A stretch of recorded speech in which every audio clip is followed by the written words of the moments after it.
Oh man, but I am a robot. In this video series, you're learning to build your own chatbot game.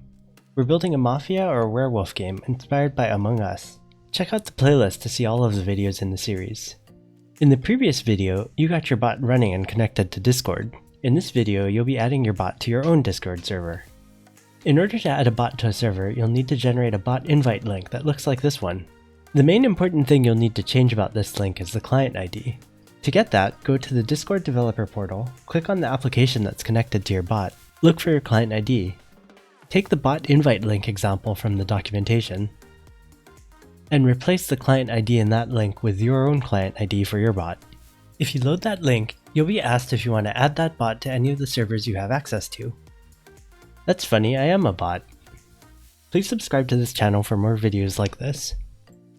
In the next video, you'll be learning about what happens when a bot receives a message that's sent to your server. Thanks for watching, and see you next time.